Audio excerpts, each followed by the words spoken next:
Hello, my name is William, and welcome to Dragon X Dominion, a realm where dragon legends are forged in fire, honor, and forgotten worlds. I will be your narrator and guide through these epic lands. If you crave powerful stories, legendary dragons, and wars that echo through eternity, then you found your home, ladies and gentlemen. So like, subscribe, and claim your place among these legends. The research pod spun wildly through the purple clouds of Dracker Prime, trailing smoke and sparks from its damaged hull. Inside, Dr. Lena Cross gripped her seat harness as warning lights painted her face red.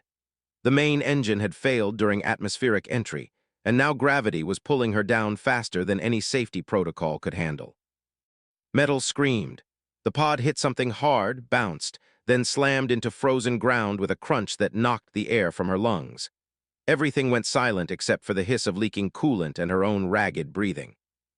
Lena hung upside down in her restraints for several seconds before her fingers found the release button.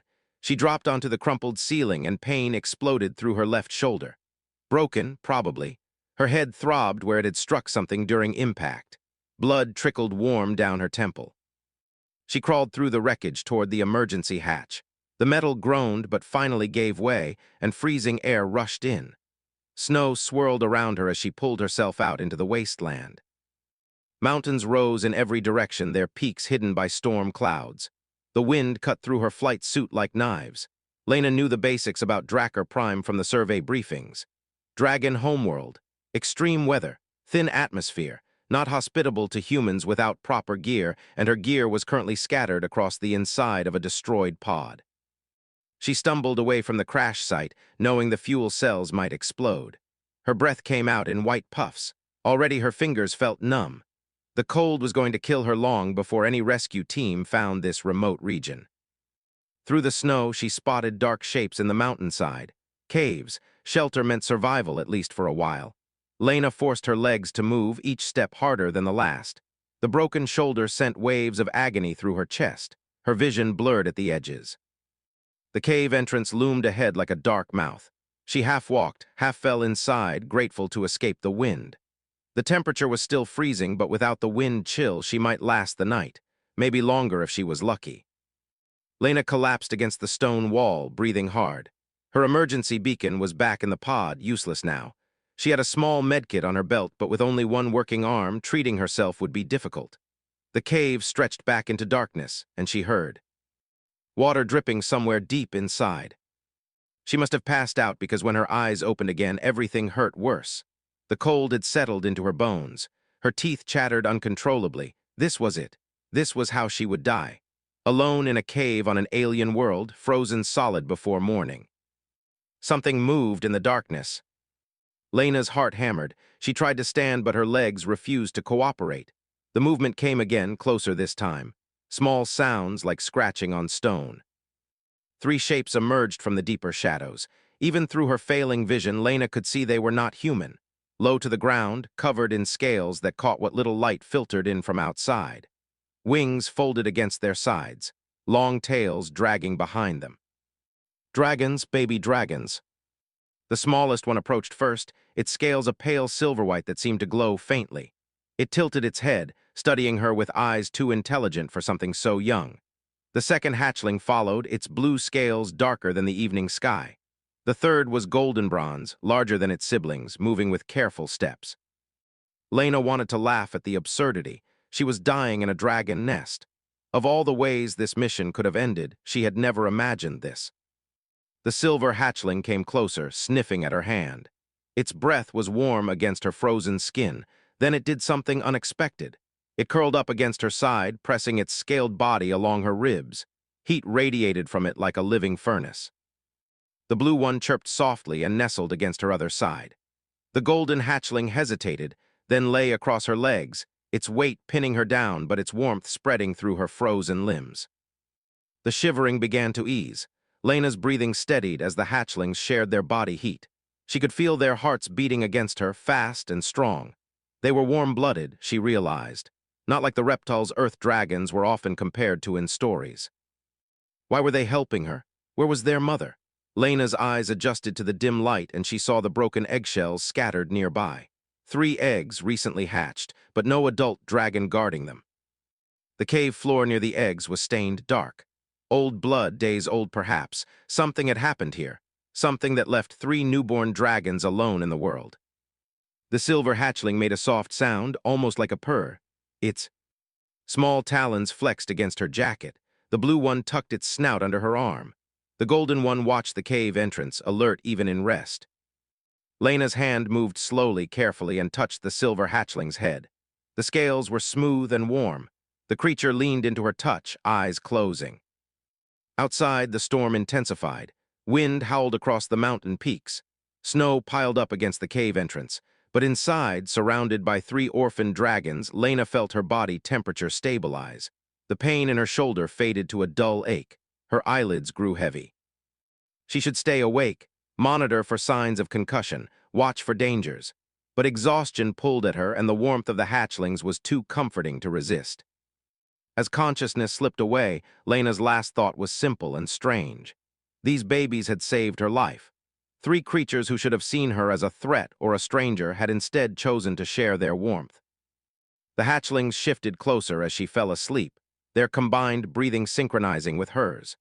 In the darkness of the cave, 6 eyes glowed faintly with emerging intelligence, watching over the sleeping human who had stumbled into their nest. Warmth brought Lena back to consciousness, not the artificial heat of a medical bay or the familiar comfort of her quarters on the research station. This was different.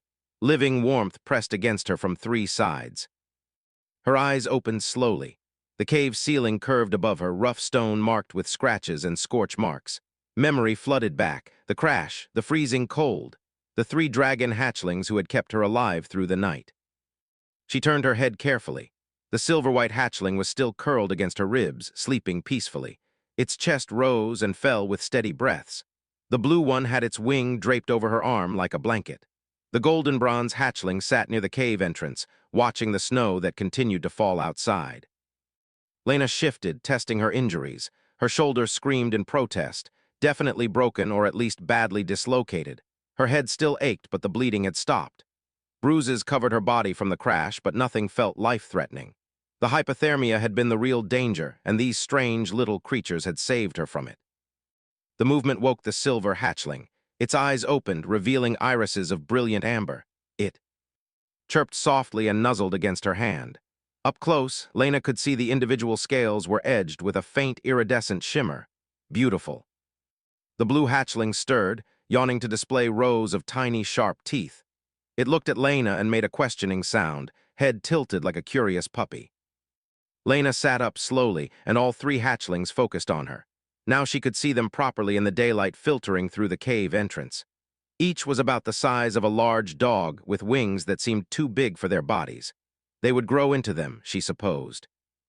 Her gaze moved past them to the scattered eggshells. 3 eggs, 3 babies, but there should have been a parent. Dragon culture was built on family structures according to the survey files. They protected their young fiercely. Then she saw it, further back in the cave, half hidden in shadow, the body of an adult dragon, cold and still. The mother, Lena realized with a sick feeling. She had died, probably during or shortly after laying the eggs. The dark stains on the cave floor made sense now. These hatchlings were orphans, completely alone in the world until a human had crashed practically into their nest. The golden hatchling made a low, rumbling sound and approached her. It nudged something across the stone floor with its snout. Lena looked down and saw chunks of crystalline rock, glowing faintly with internal light. They looked similar to the minerals mentioned in the geological surveys, healing crystals found only in ancient dragon nesting sites. She picked up a piece carefully. It was warm to the touch and seemed to pulse with energy. Where her torn skin touched the crystal, the pain eased slightly.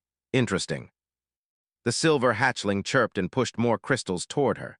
The blue one joined in, arranging the pieces around her like they understood she was hurt. The golden one watched intently, as if waiting to see if this would help. Lena's training kicked in despite her situation.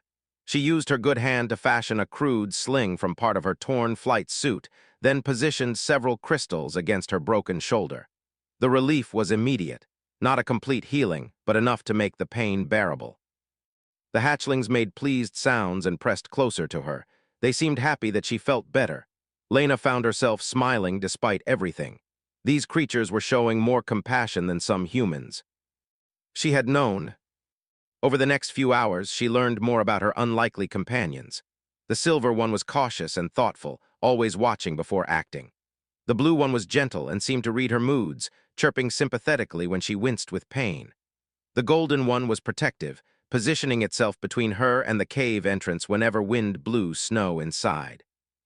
Lena talked to them as she worked to make herself more comfortable.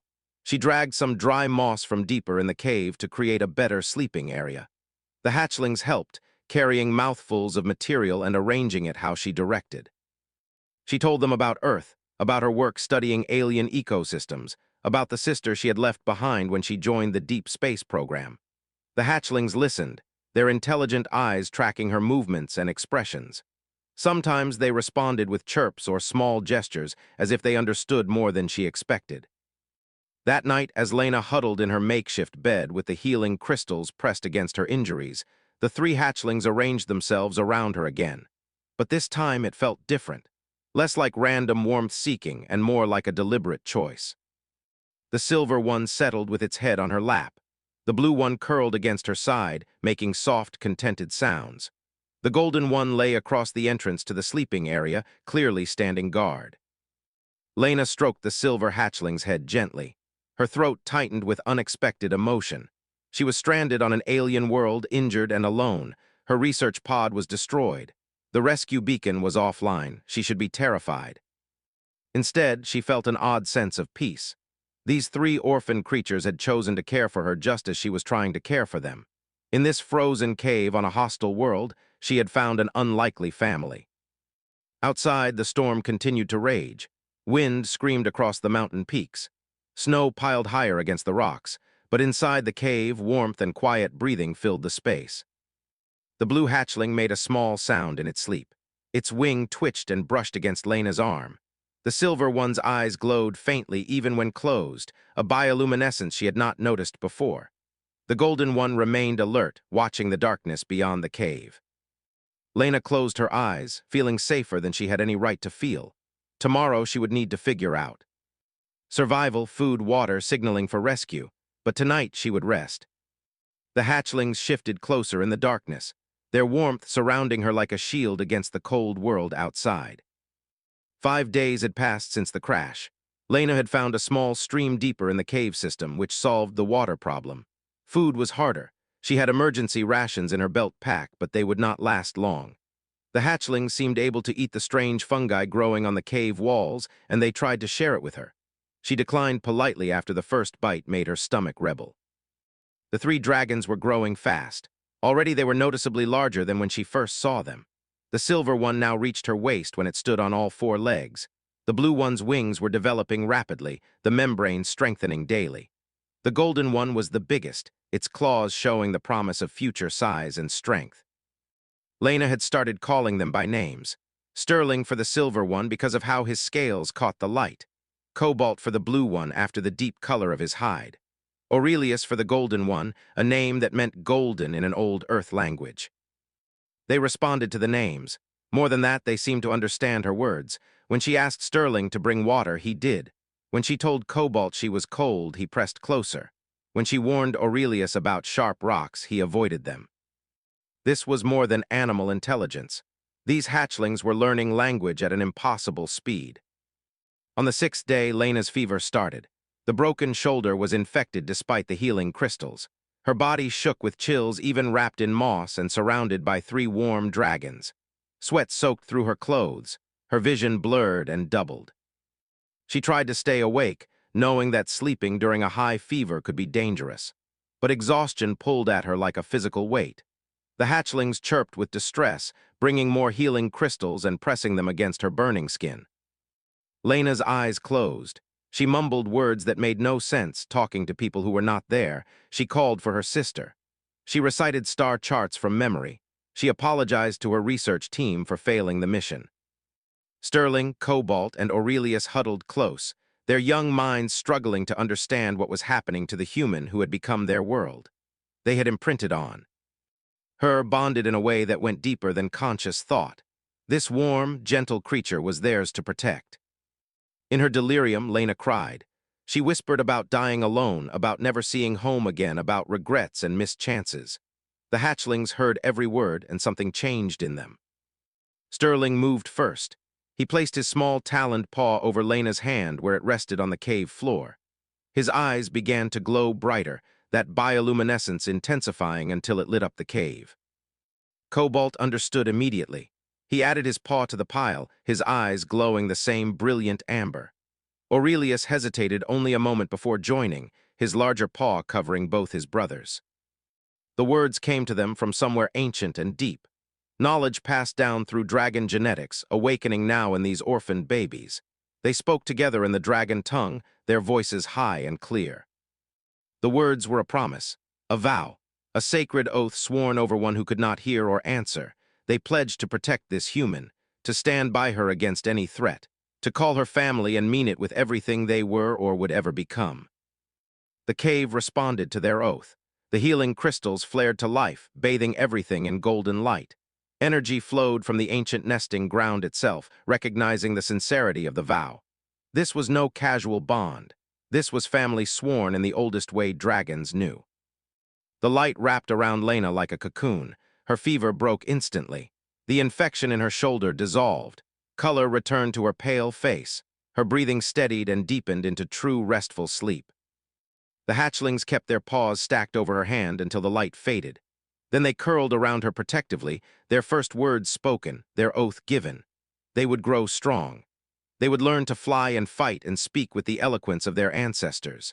And they would never, never abandon the one who had stumbled into their lives when they all needed each other most. Hours later, Lena woke feeling better than she had since the crash. The pain in her shoulder was completely gone. She could move her arm freely for the first time in a week. The fever had vanished like it had never existed. She sat up carefully and looked at the three hatchlings sleeping around her. Something felt different. The air in the cave seemed to shimmer faintly. The walls were covered in glowing symbols that faded even as she watched them. Lena noticed her hand. There were marks on it, faint impressions where small talons had rested. 3 sets of marks, glowing with a soft golden light that pulsed in time with her heartbeat. Sterling opened his eyes and looked at her. There was new awareness there, a depth of understanding that had not existed before. He made a sound, and it was almost a word, almost speech. Cobalt stirred and nuzzled against her side, his eyes showing the same heightened intelligence. Aurelius lifted his head and rumbled softly, a sound of contentment and protection combined. Lena did not understand what had happened. The marks on her hand would fade in time, leaving no physical trace. But something fundamental had changed. She felt it in her bones, in her heart. These 3 creatures were not just animals she was temporarily sheltering. They were hers, and she was theirs. Outside, the storm finally broke. Sunlight streamed through the cave entrance for the first time in days. The snow began to melt, and in the distance, the sound of dragon wings cutting through air grew steadily louder. The search parties had finally reached this remote region. Rescue was coming. But Lena looked at Sterling, Cobalt, and Aurelius and knew with absolute certainty that she would not leave them behind. Whatever happened next, they would face it together. The hatchlings pressed closer to her, and she wrapped her arms around them all.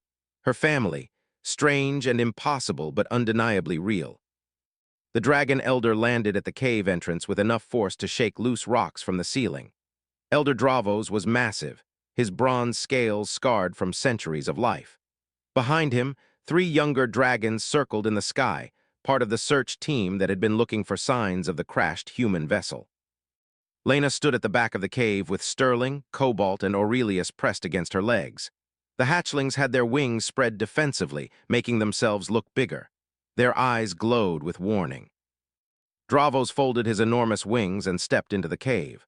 His gaze swept the space, taking in the dead mother dragon, the broken eggs, and the human standing with 3 weak-old hatchlings. His expression shifted from curiosity to shock. He spoke in the dragon language, his voice deep as thunder.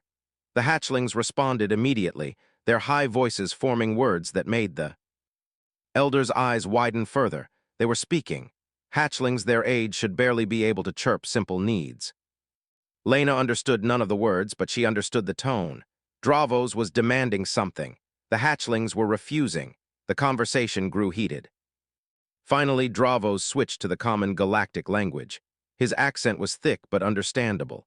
Human, you will step away from the hatchlings. They belong to dragon society now. They will be raised properly. Lena's hands clenched at her sides. They saved my life. I've been caring for them. You have confused them, Dravos said, moving closer.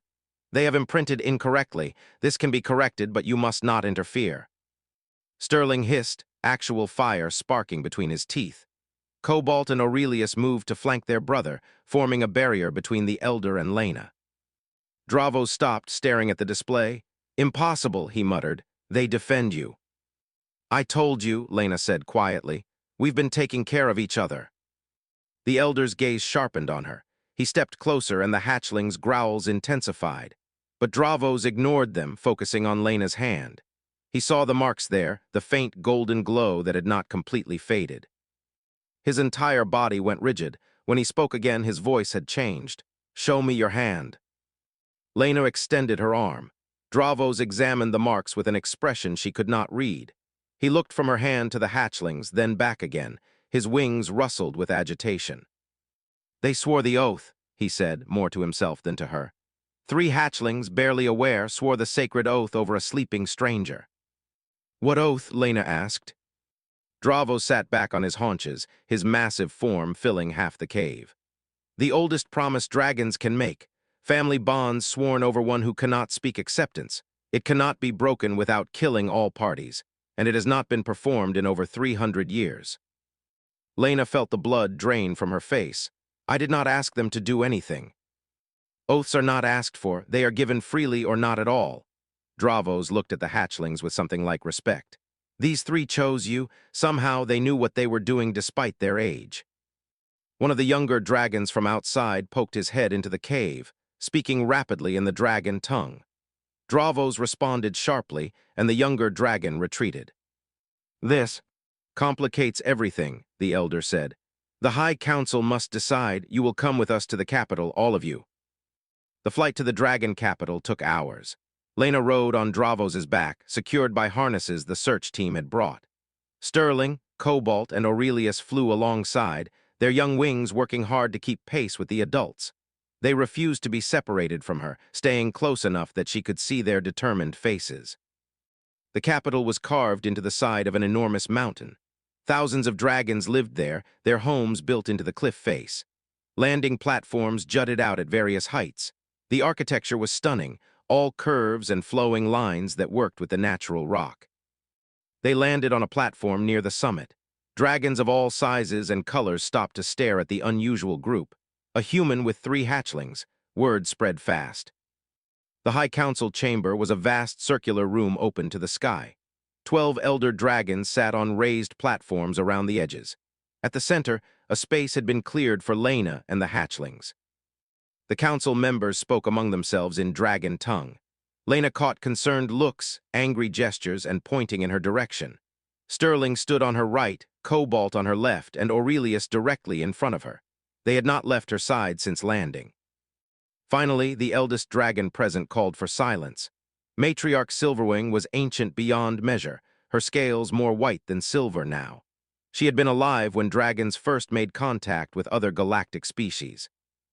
Dr. Lena Cross, Silverwing said in perfect common language. You stand accused of nothing, but you are the center of an unprecedented situation. 3 hatchlings have claimed you as family through the sacred oath. This has never occurred between species before. Lena swallowed hard. I did not know about any oath. They were alone. Their mother had died. I was dying too. We helped each other survive. The how is less important than the reality, another council member said. This dragon was younger, his green scales bright. The oath is valid. We have examined the marks. We have heard the hatchlings speak of what they promised, but should it be recognized? Arguments erupted around the chamber. Some dragons insisted the oath was sacred regardless of species.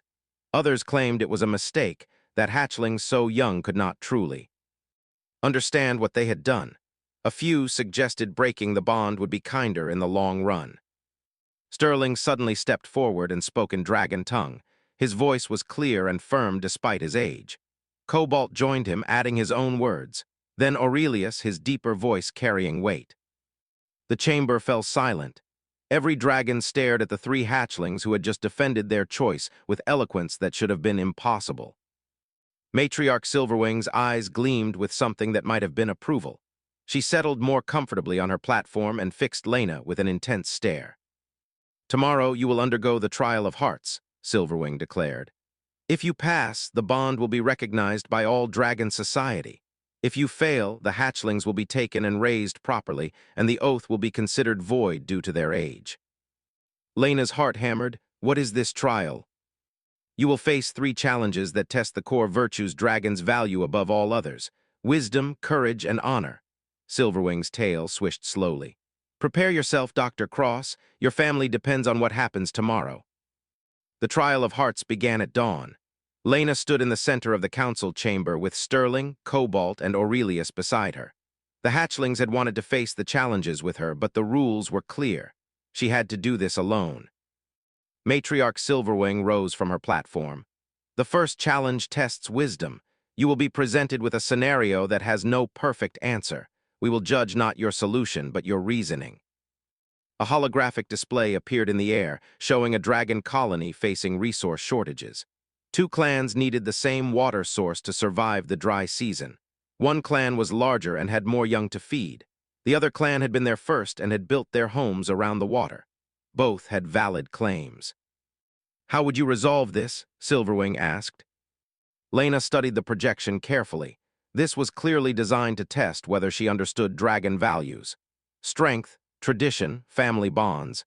She could give an answer that favored any of those and it might be acceptable. But that was not what wisdom meant to her. "I would not choose between them," Lena said.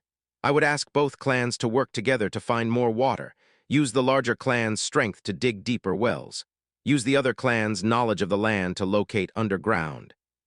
Sources, competition over limited resources makes everyone weaker. Cooperation creates new possibilities." Several council members shifted, surprised. The green-scaled dragon who had spoken yesterday frowned. "That is a very human answer." "You asked for my wisdom, not a dragon's," Lena replied calmly. "I can only offer what I truly believe." Silverwing's eyes gleamed. "Honest and practical, the first challenge is complete." The second challenge began immediately. The floor of the chamber transformed, becoming a simulated environment. Lena found herself standing in a recreation of a burning building. The heat felt real enough to make her sweat. Smoke filled the air. "Somewhere in this structure are the 3 hatchlings," Silverwing's voice echoed around her. "You have limited time before the ceiling collapses. Save them." Lena's heart raced. She knew this was simulation, but her body reacted as if it were real. She ran into the smoke, calling for Sterling, Cobalt, and Aurelius. Her eyes watered. Her lungs burned. She found Cobalt first, trapped under fallen debris. Lena grabbed the beam, pinning him, and pulled with all her strength. It barely shifted. She tried again, ignoring the pain in her shoulder. The beam moved enough for the simulated Cobalt to crawl free. Sterling was in the next room, surrounded by flames too high for his young wings to fly over.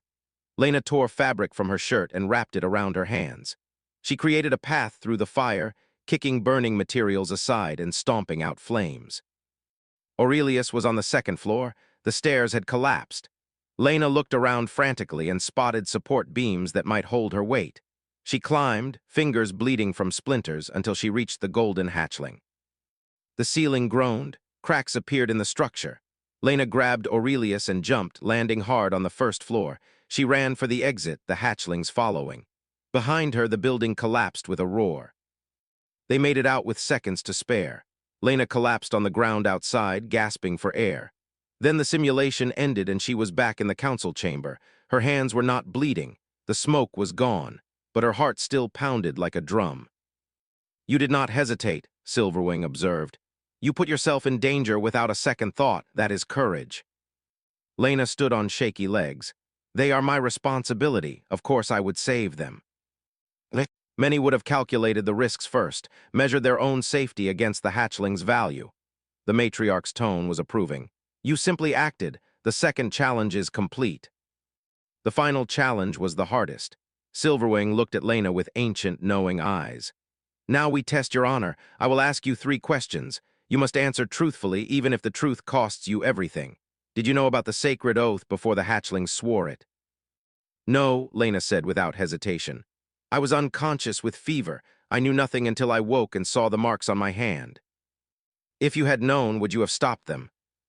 Lena paused. This was the trap. The right answer politically might be yes, but Silverwing had asked for truth. I do not know, she admitted. I cannot say what I would have done in a situation I never faced. I can only say that now, knowing what they did, I am grateful, and I would choose it again. Murmurs ran through the council. Some dragons looked pleased, others seemed uncertain. Silverwing asked her final question. Why should we allow a human to raise dragon hatchlings? What can you give them that we cannot? This was the moment that would decide everything. Lena looked at Sterling, Cobalt, and Aurelius. They watched her with complete trust. I cannot give them what you can, Lena said quietly. I cannot teach them to fly as well as dragon parents. I do not know your history or your culture the way you do. I cannot show them how to be proper dragons because I am not one. The council members leaned forward. This sounded like surrender. But I can love them, Lena continued, her voice strengthening. Not because they are impressive or powerful, not because of what they will become. I love them because of who they are right now. 3 orphans who saved a stranger's life, 3 babies who made an impossible choice because they wanted family more than safety. She looked directly at Silverwing. You can make them into great dragons. I can only make them into themselves. Maybe that is enough, maybe it is not, but it is the truth. Silence filled the chamber. Even the wind seemed to hold its breath. Matriarch Silverwing stood, her ancient body moving with surprising grace. She descended from her platform and approached Lena. The hatchlings tensed but did not move. Silverwing examined Lena closely, then looked at each hatchling in turn. She saw Sterling's analytical intelligence, Cobalt's empathetic nature, Aurelius's protective strength. All 3 met her gaze without fear. The trial of hearts is complete, Silverwing announced. Dr. Lena Cross has demonstrated wisdom, courage, and honor, but more importantly, she has shown us something we had forgotten. That love does not require perfection, only sincerity. She turned to address the full council. I recognize the sacred oath. These 3 hatchlings have chosen their family. We will honor their choice. Not all the council members looked happy, but none spoke against the matriarch's decision. It was done, official, legal. Lena dropped to her knees, relief washing over her. Sterling, Cobalt, and Aurelius rushed to her side, making happy chirping sounds and pressing against her. She wrapped her arms around them and felt tears on her face. Thank you, she whispered to Silverwing. The ancient dragon nodded slowly. Raise them well, Dr. Cross, they will be watching, she gestured to the council. All of us will be watching. 8 months had changed everything. Lena stood on the balcony of her home, watching the sunset paint the sky in shades of purple and gold.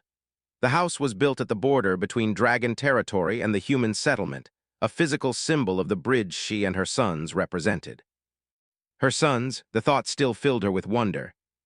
Sterling landed beside her with barely a sound, his silver scales catching the dying light. He was nearly full-grown now, the size of a small shuttle craft. His analytical mind had made him invaluable as a translator and mediator between species. Just yesterday, he had helped resolve a trade dispute that had been dragging on for months. Mother, he said in perfect common language, with only the slightest dragon accent. The council wants your opinion on the new integration program. Lena smiled. Tell them I will review their proposal tonight. What do you think of it? Logical but incomplete. They focus too much on legal frameworks and not enough on emotional preparation. Fear is not solved with paperwork. Sterling tilted his head in that bird-like way he had. Cobalt could advise them better on that aspect. As if summoned by his name, Cobalt glided down from the upper thermals. His blue scales had darkened to the color of deep ocean water. He worked with victims of trauma, both dragon and human, using his natural empathy to help. Others heal. Lena had watched him comfort a young dragon who had lost her family in an accident, and later that same day, help a human child adjust to life on Draer Prime. Advise who about what? Cobalt asked, settling on Lena's other side. The integration program, Sterling said. I suggested your expertise would be valuable.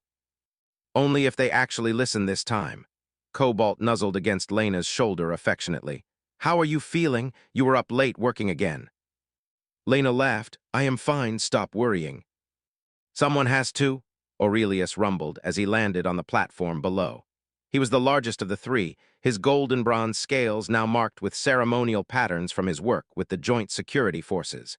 He protected the growing number of cross-species families and communities that had formed in the wake of their example, especially since you refused to take care of yourself properly. The three brothers had developed such different paths, but they worked together seamlessly.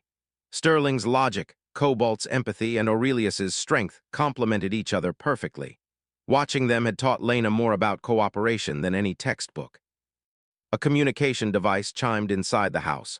Sterling went to check it, his movements efficient and precise. He returned moments later with an expression Lena had learned to recognize. There has been an incident at the Cultural Exchange Center. Protesters, both dragon and human extremists working together for once. His tone was dry. They are demanding we appear for some kind of confrontation. Lena sighed. The extremists had been a constant problem. Some dragons believed cross-species families diluted dragon purity. Some humans feared the dragons would dominate Earth culture. That both groups had found common cause in hatred was almost impressive. "We should go," Cobalt said quietly. "If we ignore them, they will only get worse." "Agreed," Aurelius growled, "and I will make sure no one gets hurt." They flew together to the cultural center, Lena riding on Sterling's back as she had so many times before. Below them, the city sprawled across the landscape, a mix of dragon architecture and human buildings. It was not always harmonious, but it was real. It was home. The protesters had gathered in the main plaza, about 50 individuals carrying signs and chanting slogans. Most were just angry and scared, but Lena spotted a few faces. In the crowd that looked dangerous, true believers who might do more than shout. The crowd went silent as the three dragons landed. Sterling, Cobalt, and Aurelius formed a protective triangle around Lena. Their wings spread slightly, a universal dragon gesture that meant they were ready to defend. A human woman stepped forward from the protesters. "You are an abomination," she shouted at Lena. "Humans should not raise dragons. You are corrupting them, making them weak." Before Lena could respond, a dragon emerged from the other side of the crowd. "And you," he said, pointing at the three brothers, "have betrayed your heritage. Dragons do not need humans. You shame your ancestors." Sterling spoke first, his voice calm and clear. "We shame no one. Our mother raised us with love and wisdom. She taught us to think for ourselves, to question assumptions, to seek truth over tradition." Cobalt continued seamlessly. "She showed us that strength comes in many forms, that empathy is not weakness, that understanding another's pain makes us more capable of preventing it." Aurelius finished, "And she demonstrated courage every day, facing a world that did not want us to exist, fighting for our right to be a family, never backing down from what she knew was right." Lena felt her throat tighten. Her sons defending her, defending themselves with such eloquence and power. "We are not weaker for being raised by a human," Sterling said. "We are different, and that difference makes us valuable. We can speak to both our peoples. We can bridge gaps that seemed impossible." The angry woman tried to interrupt, but Cobalt spoke over her. "You fear what you do not understand. That is normal, but fear is not an excuse for hatred. Talk to us. Ask questions. Learn about our family before you condemn it." Aurelius stepped forward, his massive form intimidating but his voice gentle. "We will not respond to violence with violence. We will not answer hatred with hatred. That is what our mother taught us. That is what makes us strong." The crowd began to shift. Some protesters looked uncertain now. Others had lowered their signs. The dangerous faces Lena had spotted earlier were backing away, realizing they would find no support here. An old dragon from the crowd spoke up. "I lost my son in the war with the Keltharians. I was told dragons must always be strong, never show weakness. But watching you three, I see a different kind of strength, one I wish my son could have learned." A human man added his voice. "My daughter is in the integration program. She talks about your work, Cobalt. She says you helped her understand that being different is not being wrong." One by one, people came forward, not to protest, but to share stories, to ask questions, to admit their fears and hear responses that did not dismiss those fears but address them honestly. The sun set fully while they talked, the plaza lights came on, and slowly the angry crowd transformed into something else, a conversation, a beginning. Later that night back home, Lena sat with her 3 sons on the balcony. They were quiet, processing the day's events. "You made me proud today," Lena said softly. "Not because you are powerful or impressive, but because you chose understanding over anger. That is the hardest choice." Sterling leaned his large head against her shoulder carefully, mindful of his size. "You taught us that." "We learned from the best," Cobalt added. Aurelius rumbled his agreement. Lena looked up at the stars. Somewhere out there, her research team was still exploring. Her sister had sent a message last week, saying she was proud. Life had taken such an unexpected turn that night in the cave. 3 orphaned dragon babies, 1 dying human, and a choice made in innocence that changed 2 worlds. "Do you ever regret it?" Lena asked suddenly. "The oath you swore, you were so young you could not have known what it would mean." The 3 brothers exchanged glances. Then Sterling spoke for all of them. "We knew exactly what it meant. We were cold and alone and terrified, and you were warm and kind and safe. You were family from the first moment. The oath only made it official." Cobalt pressed closer. "No regrets." Aurelius placed his large talon gently over Lena's hand, the same gesture they had made months ago in that frozen cave. "Never." The stars wheeled overhead. Tomorrow would bring new challenges. More protests, more negotiations, more people afraid of change. But tonight, on this balcony under twin moons, a family rested together. Human and dragon, different but united. And in the morning, they would face the future the same way they had faced everything else. Together.